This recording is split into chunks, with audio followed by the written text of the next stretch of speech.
Salut. Voici encore un drame familial compliqué, où le personnage principal doit s'imposer pour elle-même, ce qu'elle fait. Écoutons ça. Ma fille de 12 ans s'est présentée sur son 31 pour l'anniversaire de sa cousine, puis s'est retrouvée laissée en plan, pour garder 2 jeunes enfants pendant 12 heures, pendant que tous les autres allaient dans un spa de luxe. La famille est de la famille, a dit ma mère. Le lendemain matin, j'ai fait ceci, et ils ont tout regretté. Je me suis garé devant la maison de ma sœur Erika, un peu après 20 heures ce soir-là. Je m'attendais au désordre habituel de fin de fête, et à un compte-rendu bruyant depuis la voiture, avant même d'avoir verrouillé les portes. Au lieu de cela, l'endroit semblait mort. Les lumières de l'entrée étaient allumées, mais l'allée était à moitié vide. Aucun ballon n'était attaché à la boîte aux lettres. Aucune assiette en carton ne traînait sur la rambarde du porche, et il n'y avait pas la moindre voix d'enfant, filtrant à travers la porte moustiquaire. Je me souviens être resté assise là, la main encore sur le volant, essayant de comprendre pourquoi ce silence me dérangeait si vite. Puis la porte s'est ouverte, et ma fille Abigail est sortie. Abigail a 12 ans. Quand je l'ai déposée un peu après 8 heures ce matin-là, elle était excitée, de cette manière prudente typique des préados, faisant semblant de ne pas l'être tout en vérifiant sa tenue 2 fois. Maintenant, son beau chemisier était froissé. Ses cheveux s'échappaient de la pince qu'elle avait mise toute seule, et elle avait l'air de venir de terminer un service de travail quelque part. Elle ne pleurait pas, n'était pas en colère, elle était juste éteinte. Elle s'est glissée sur la banquette arrière, son sac cadeau vide. Elle avait au moins réussi à donner le présent à Valentina, avant qu'ils ne disparaissent tous pour le spa, et ses épaules étaient affaissées. Je ne connaissais pas encore les détails. Je savais seulement que sa journée s'était mal passée. D'habitude, après une longue journée avec sa cousine Valentina, Abigail commençait à parler avant même que j'arrive au panneau stop. Elle me racontait qui avait dit quoi, quel goût de gâteau était le meilleur, si les décorations faisaient trop enfantines, et ce qu'elle et Valentina avaient décidé pour leurs bracelets assortis, ou n'importe quelle nouvelle tendance importante cette semaine-là. Ce soir-là, elle s'est attachée, a tiré la ceinture sur sa poitrine, et a appuyé sa tête contre la vitre, comme si elle voulait se faire toute petite. J'ai gardé une voix légère car, au début, j'ai cru que les filles s'étaient peut-être disputées. J'ai demandé comment s'était passé l'anniversaire. Bien, a-t-elle répondu. J'ai demandé si elles avaient fini par faire cette sortie au spa, dont Erika avait parlé. En quelque sorte. J'ai demandé si mamie et papy étaient restés tout le temps, ou juste un moment. Chaque réponse revenait, brève et prudente, comme si elle marchait sur des œufs. Je l'ai regardé dans le rétroviseur, et j'ai vu ce regard qu'ont les enfants, quand ils essaient de décider s'ils ont le droit de penser qu'une chose est injuste. Alors, j'ai posé une dernière question, plus douce que les autres. Ma chérie, que s'est-il vraiment passé aujourd'hui? Abigail a regardé ses mains pendant une seconde, puis a regardé par la fenêtre. Ce n'était pas vraiment une fête d'anniversaire, a-t-elle dit. C'est à ce moment-là que j'ai commencé à vraiment prêter attention.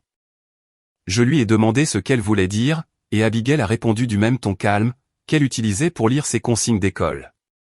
Valentina n'était pas là, pendant la plus grande partie de la journée. Je me suis à moitié tourné au feu rouge, car cette phrase n'avait aucun sens. Valentina est l'aînée d'Erika, elle fêtait ses 13 ans ce jour-là, et c'était l'unique raison pour laquelle Abigail y était allée, pour célébrer avec elle. Comment ça, elle n'était pas là, ai-je demandé. Abigail m'a raconté que Valentina était allée dans un spa de luxe, avec Erika, mes parents, et 2 filles plus âgées du quartier d'Erika. Elles avaient eu des peignoirs, des soins du visage, un déjeuner, et tout le grand jeu. Elles sont parties peu de temps après mon arrivée, m'a expliqué Abigail. Pendant une seconde, j'ai honnêtement pensé avoir mal compris. J'ai demandé si le spa avait eu lieu plus tard, après une fête à la maison. Elle a secoué la tête. J'ai demandé si Valentina était rentrée tôt, et si les filles avaient quand même partagé le gâteau ensemble. Non, elles ne sont revenues qu'un peu avant ton arrivée. J'ai ressenti cette horrible pause dans ma poitrine, au moment où les faits se réorganisaient en quelque chose de bien pire. Abigail avait été invitée à un anniversaire, elle s'était habillée pour ça, et avait été déposée dans une maison, où la véritable célébration avait lieu ailleurs. Ce n'était pas qu'elle avait manqué la meilleure partie de la journée. Cette meilleure partie ne lui avait jamais été destinée.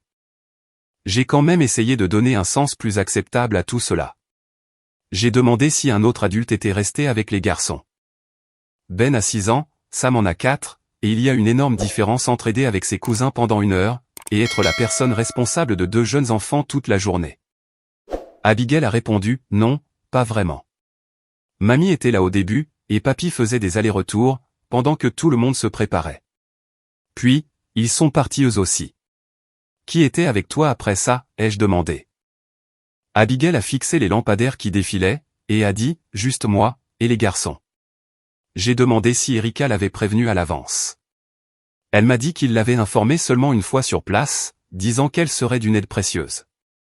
Ils lui ont dit qu'elle s'entendait bien avec les plus jeunes, grâce à son frère Noah. Ils lui ont assuré qu'elle était la plus responsable de tous. Je pouvais entendre chaque compliment d'adulte, dissimulant la même vérité écœurante. Personne n'avait oublié Abigail. Personne n'avait été à court d'options à la dernière minute. Ils avaient eu besoin d'une babysitter, s'étaient rendu compte que j'étais indisponible, et avaient décidé que ma fille ferait l'affaire.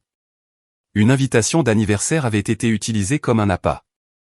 Au moment où je me suis garé dans notre quartier, la réalité était limpide. Abigail n'avait pas été incluse dans la fête. On lui avait attribué un travail. Une fois que j'ai compris cela, mes questions ont changé. J'ai arrêté de parler de gâteau, et j'ai commencé à demander à quoi avait vraiment ressemblé la journée. Qui avait donné à manger à Ben et Sam ce midi? Abigail. Qui leur avait préparé le goûter? Abigail. Qui avait nettoyé quand Sam avait renversé du jus? Moi. Qui avait séparé les garçons quand ils s'étaient battus pour la tablette? C'est moi qui les confisquais. Elle m'a raconté avoir fait réchauffer des nuggets au micro-ondes, ouvert des compotes, cherché des lingettes, changé de chaîne à la télé, et, à l'heure du dîner, elle fouillait dans le congélateur d'Erika, essayant de deviner ce que 2 petits garçons, épuisés, accepteraient de manger. Tout cela, en gardant la porte arrière verrouillée, car elle craignait que Sam ne s'aventure dehors. À l'heure du dîner, les garçons étaient bruyants et fatigués, et elle comptait les minutes, parce que personne ne lui avait dit à quelle heure il rentrerait, ni n'avait pris de ses nouvelles correctement. Plus elle m'expliquait, moins cela ressemblait à de l'aide, et plus cela s'apparentait à du travail forcé. Elle était arrivée avec de belles chaussures, et avait passé toute la journée à faire de la garde d'enfants non rémunérés, pendant que les adultes se prélassaient au spa. Abigail le disait avec ce ton obéissant, ce qui rendait la situation encore pire, comme si elle énumérait des corvées qu'elle avait accomplies correctement. J'ai gardé une main sur le volant, et l'autre posée à plat sur ma jambe, pour qu'elle ne voie pas que je tremblais. J'en avais fini d'être poli.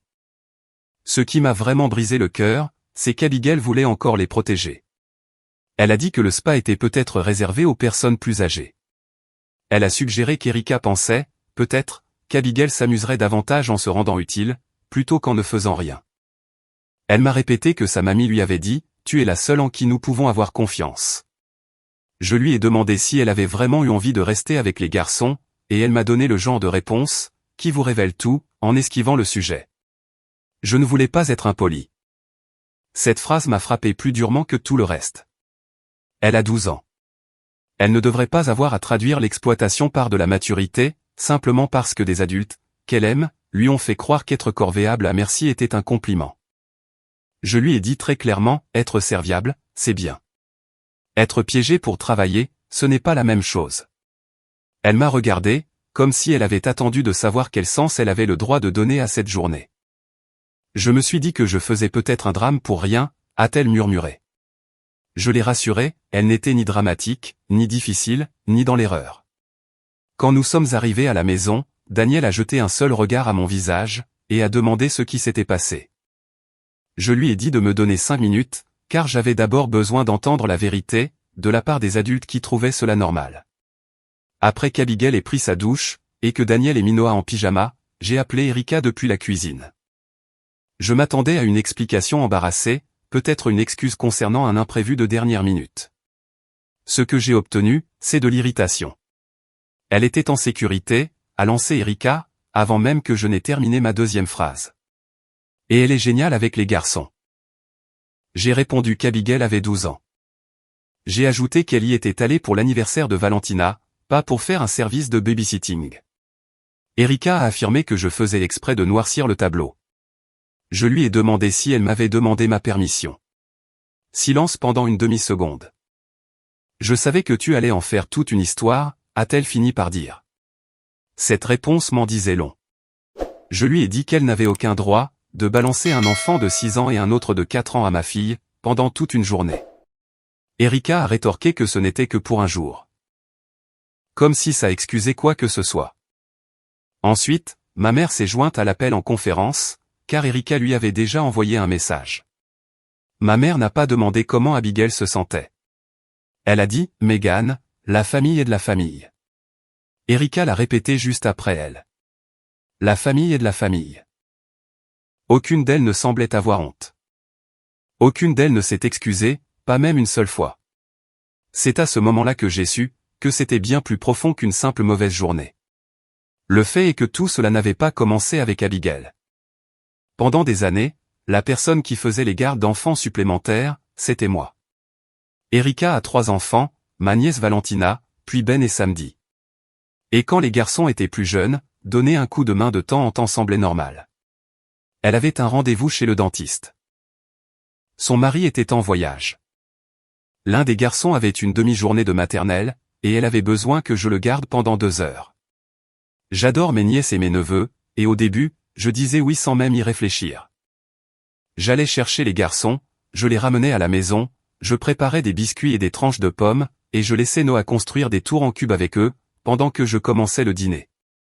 Erika arrivait plus tard avec un merci précipité, et une histoire sur à quel point sa journée avait été folle. Tout cela semblait temporaire, raisonnable, et gérable. Mais ensuite, ce fameux juste pour cette fois a commencé à se répéter. Les samedis, les journées pédagogiques, les après-midi d'été, les soirées de dernière minute où elle avait simplement besoin d'une pause. Je n'avais pas remarqué à quel point cela empiétait sur ma semaine, jusqu'à ce que Daniel commence à me demander quels projets étaient réellement les nôtres, et lesquels appartenaient à Erika par défaut. À ce moment-là, ce qui semblait autrefois généreux, était discrètement devenu une obligation. C'était l'arrangement initial, que quelqu'un l'admette ou non. Ce schéma fonctionnait parce qu'il ne se présentait jamais, comme une exigence monumentale.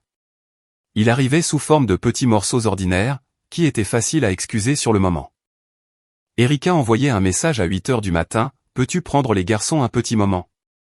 Puis, à midi, cela devenait, « En fait, je suis en retard. Peux-tu les garder pour le déjeuner ?» Vers 15 heures, elle pouvait appeler et dire qu'un autre imprévu était survenu, et qu'elle aurait besoin d'une heure de plus. Si j'hésitais, ma mère surgissait de nulle part, comme un metteur en scène, pour me rappeler qu'Erika était débordée, et que les sœurs sont censées s'entraider. Personne ne disait, nous construisons désormais nos week-ends, autour de ton travail non rémunéré. Il n'en avait pas besoin. Le système restait en place, parce que chaque demande individuelle était suffisamment petite, pour me faire passer pour quelqu'un de mesquin, si je m'y opposais. Je déteste les conflits. Vraiment. Alors, je réorganisais mon emploi du temps, j'annulais des courses, je promettais à Noah que nous irions quelque part plus tard, et je me disais que je préservais la paix. Le problème avec ce genre de paix, c'est qu'elle apprend aux autres, que prendre votre temps, ne leur coûte absolument rien. Au bout d'un moment, Erika a arrêté de me le demander comme si c'était un service. Elle a commencé à me solliciter, comme si j'étais le plan de secours qu'elle avait déjà validé. Ce qui aggravait la situation, c'était que l'aide n'allait jamais dans les deux sens. Erika avait toujours une raison pour justifier son besoin d'assistance. Une pause, une paire de mains supplémentaires, ou un après-midi sans enfant. On s'attendait à ce que je sois flexible, parce que j'étais meilleur pour ces choses-là, ce qui, dans le langage familial, signifiait simplement « tu te plains moins ». Quand j'essayais de faire remarquer que j'avais aussi une maison, un mari, un fils, une fille, et un travail, la réponse était toujours une variante de « tu es plus forte, tu es plus calme, tu peux en supporter davantage ». Cela semble flatteur, jusqu'à ce que vous remarquiez qui en tire vraiment profit. Il y a eu des moments où j'ai demandé un petit service à Erika, comme aller chercher Abigail après l'entraînement, car Noah avait un rendez-vous tardif, et curieusement, elle devenait soudainement indisponible. Ma mère continuait de m'appeler la personne de confiance, comme si la fiabilité était un trait de caractère, au lieu d'une disponibilité non rémunérée. Je savais que cet arrangement n'était pas équitable. Je le savais bien avant l'anniversaire de Valentina. Je continuais juste de me dire que cela ne valait pas une dispute, parce que les garçons étaient petits, et parce que les drames familiaux se propagent parmi nos proches, plus vite qu'une alerte météo. En y repensant, c'est la faille qu'ils ont exploitée. Chaque fois que je disais oui pour éviter un problème, je leur facilitais la tâche, pour me refiler le suivant. Le week-end de l'anniversaire a été décisif, car c'était l'une des rares fois où je ne pouvais vraiment pas intervenir moi-même. Noah, mon fils cadet, avait un stage de baseball d'une journée complète, à 2 villes de là, et Daniel faisait une garde très matinale ce jour-là.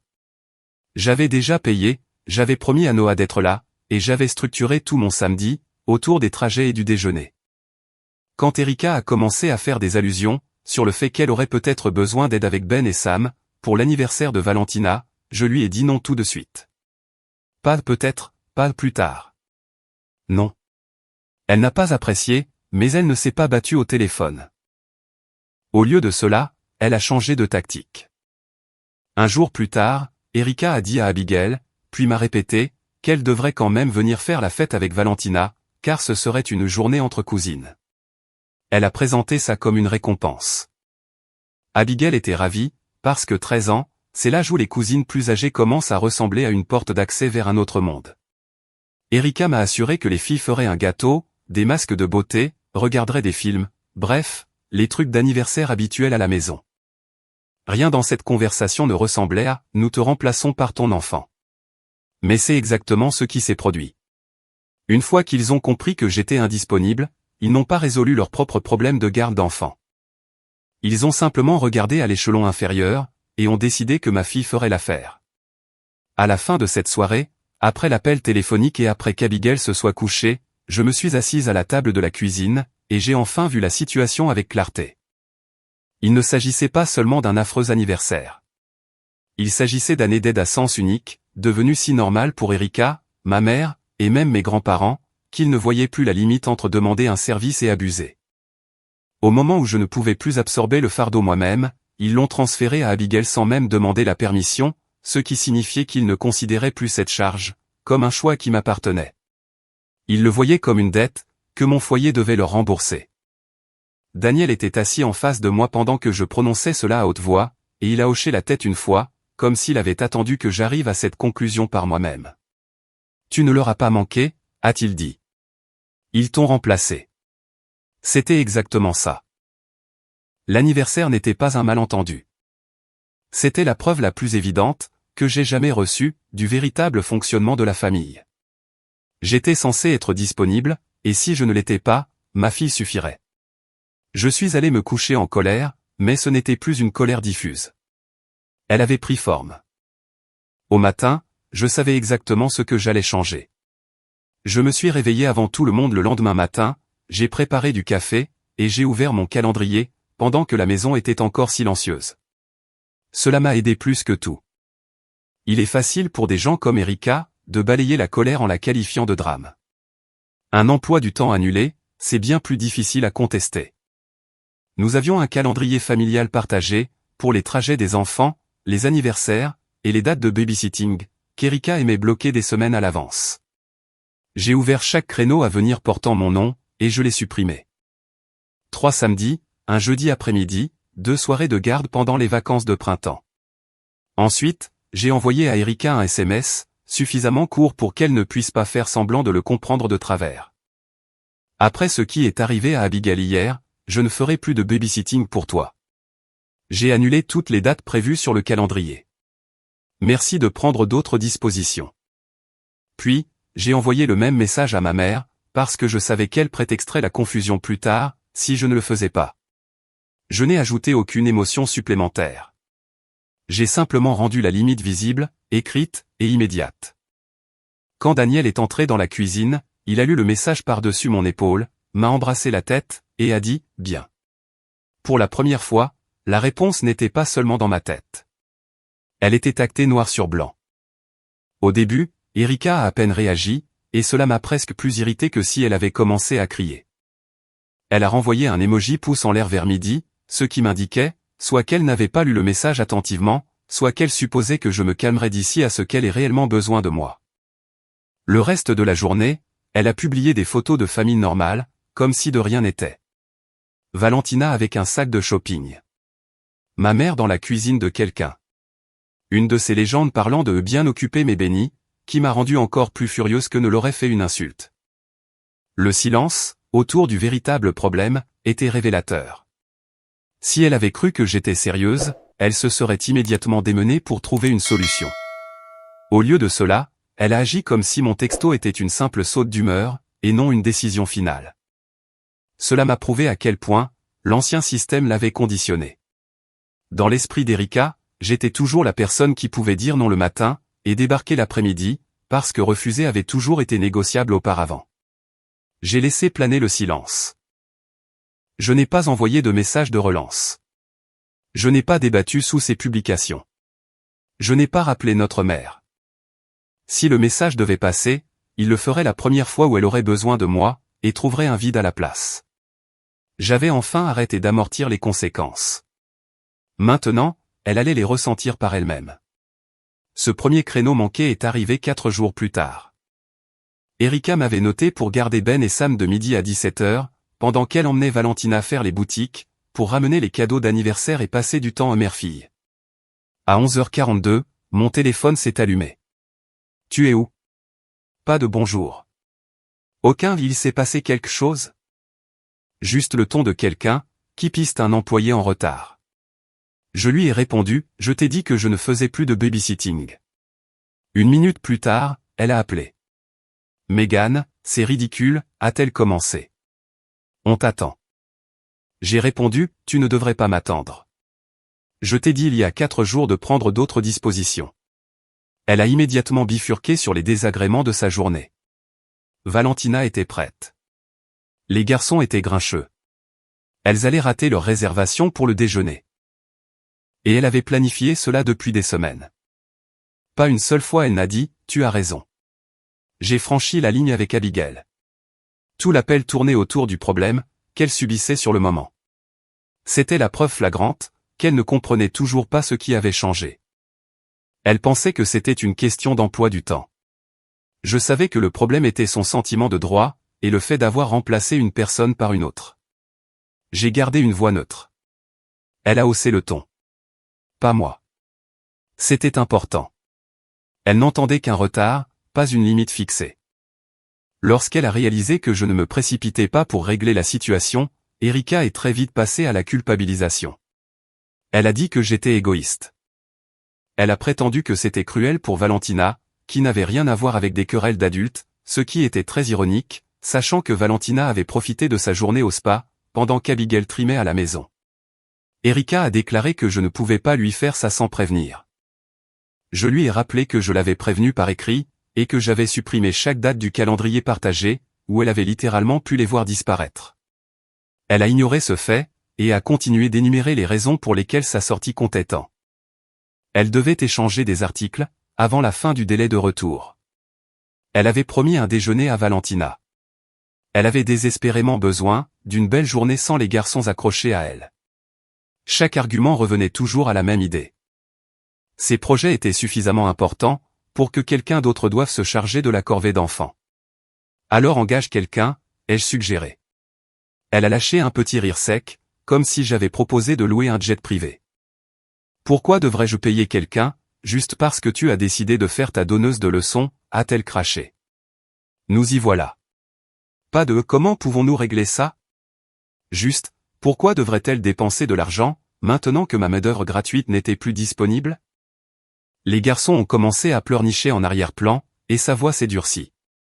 Elle n'entendait toujours pas un non au définitif. Elle entendait un pas encore. Je n'ai pas mordu à l'hameçon. Je lui ai dit que la réponse était non pour aujourd'hui, non pour le week-end prochain, et non pour l'avenir. J'ai ajouté que ce qui était arrivé à Abigail avait changé les choses de manière permanente. Erika continuait d'essayer de m'entraîner sur l'ancien terrain de jeu, me coupant la parole, me demandant comment je pouvais faire ça à la famille, comment je pouvais rester là sans rien faire, pendant qu'elle galérait pour une seule petite erreur. Ensuite, elle a ressorti sa phrase, la fameuse réplique familiale, comme si c'était une clé magique. La famille est de la famille, Megan. D'habitude, cette phrase était suivie de mes explications, je m'adoucissais, je proposais des alternatives, essayant de prouver que j'étais toujours une bonne personne. Cette fois-ci, je l'ai enfin entendue pour ce qu'elle représentait vraiment dans notre famille. Une personne donne, l'autre prend, et celui qui prend appelle cela de l'amour. J'ai répondu, la famille ne manipule pas une enfant de 12 ans, pour lui imposer 12 heures de garde d'enfant. Puis j'ai mis fin à l'appel. Pas de discours, pas de deuxième round. J'ai simplement raccroché. Mes mains étaient stables quand j'ai posé le téléphone, ce qui m'a surprise. Daniel, qui en avait assez entendu depuis la pièce voisine pour comprendre, m'a regardé et a demandé, « Terminé ?» J'ai répondu, avec cette conversation, oui.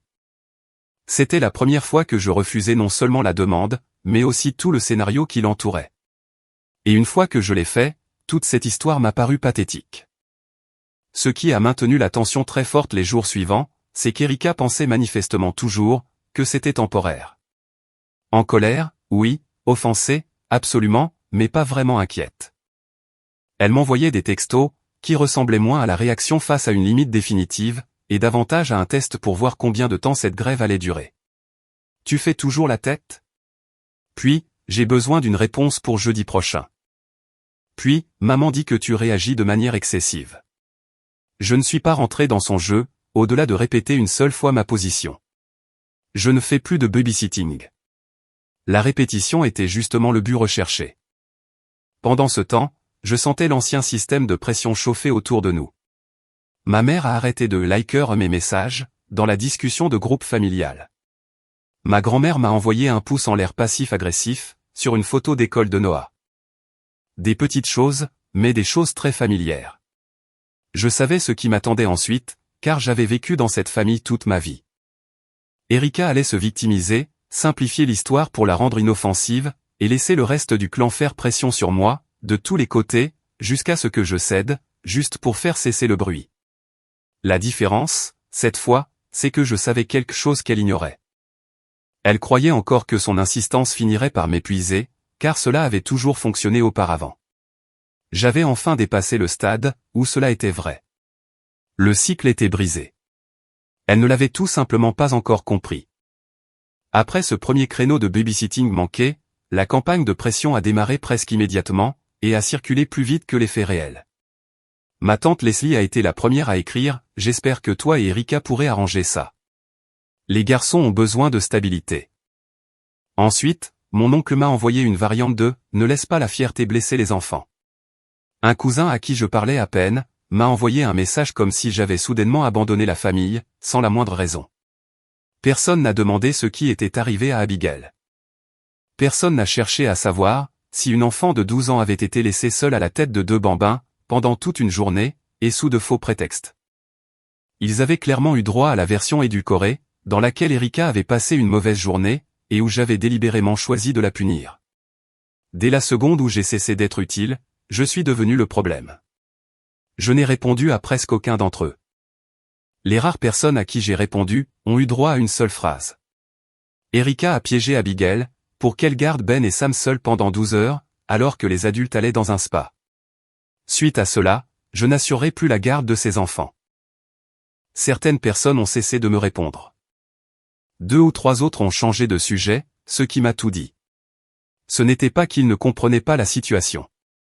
C'était simplement que l'ancien arrangement arrangeait bien tout l'entourage d'Erika, également.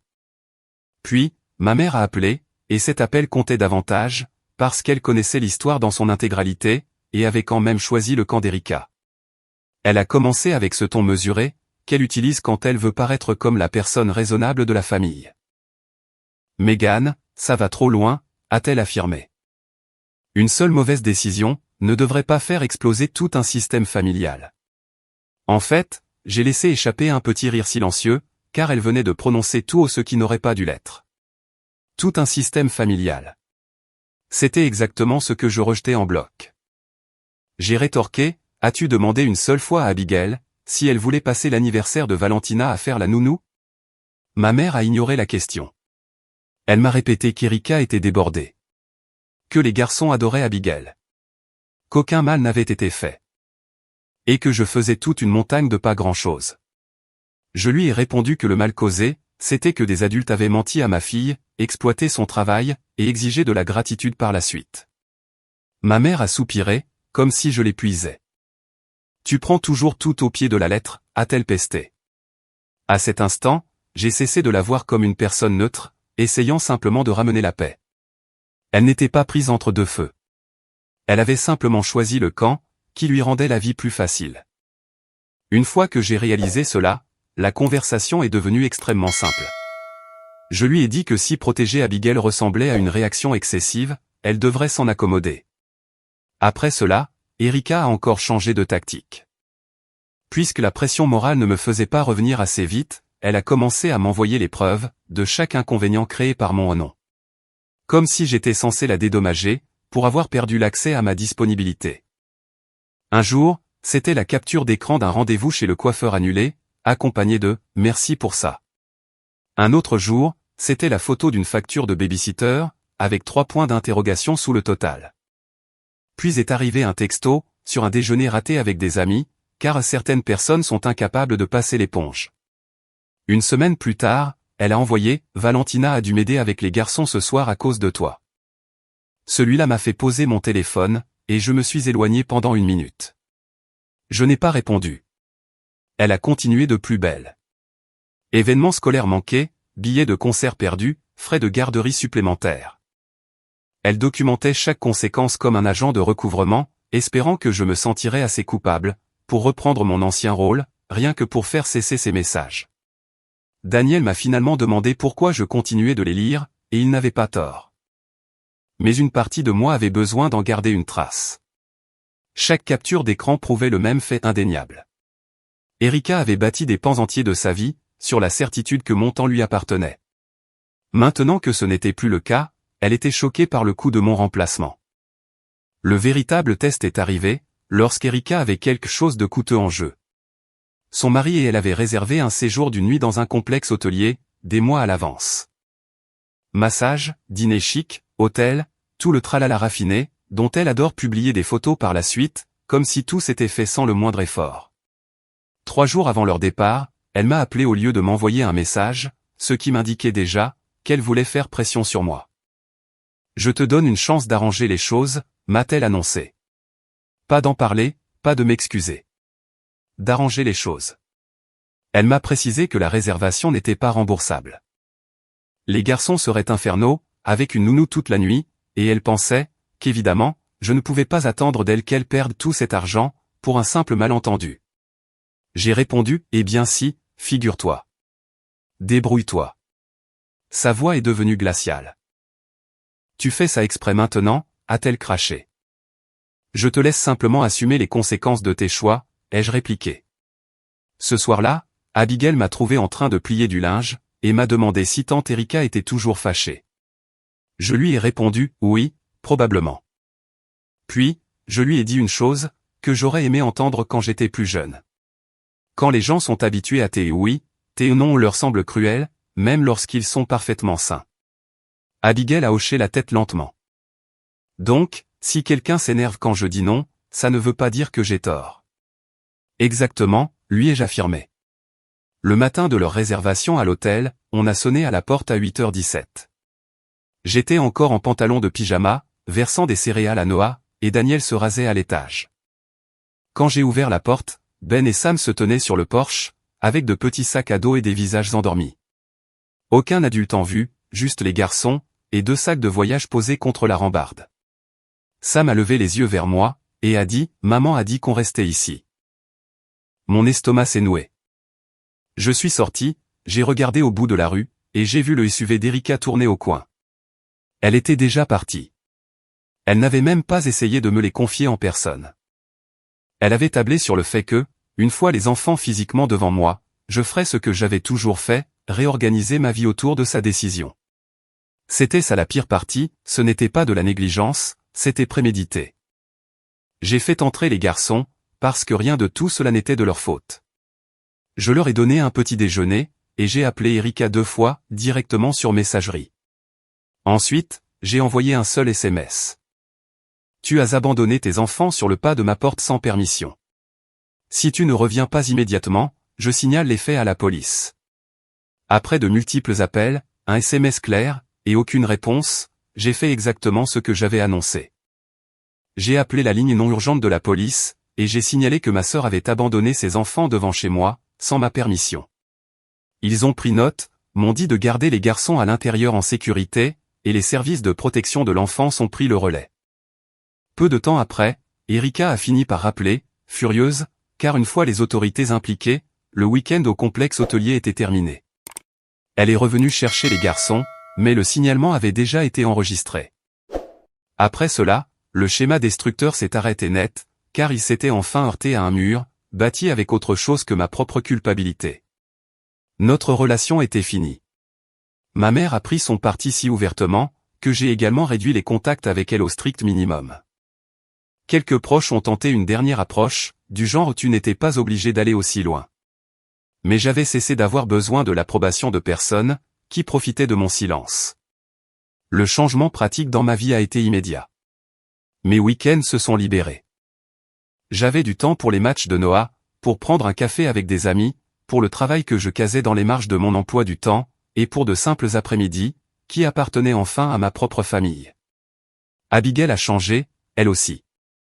Une fois la distance installée, elle a cessé de graviter autour de Valentina, et a commencé à passer du temps avec des filles, qui l'appréciaient vraiment, au lieu de la trouver simplement utile. En y repensant, je voyais bien que Valentina avait grandi, au sein de la même dynamique familiale pleine de privilèges, que les adultes avaient bâti autour d'elle. La paix dans notre maison, par la suite, était si palpable, que j'en étais presque en colère pour mon ancienne moi. Ce n'était pas un système familial qui nous manquait. Nous étions en pleine convalescence, après en avoir échappé. Alors dites-moi honnêtement, ai-je bien fait de refuser définitivement de faire du babysitting, et d'appeler les services sociaux quand ma sœur a jeté ses enfants sur le pas de ma porte? Ou aurais-je dû gérer les choses autrement, parce qu'ils sont de la famille? Répondez dans les commentaires et abonnez-vous. Salut. Vous avez été nombreux à me demander de narrer mes propres histoires. C'est ce que j'ai commencé à faire sur mon autre chaîne, où je les interprète en jouant les personnages.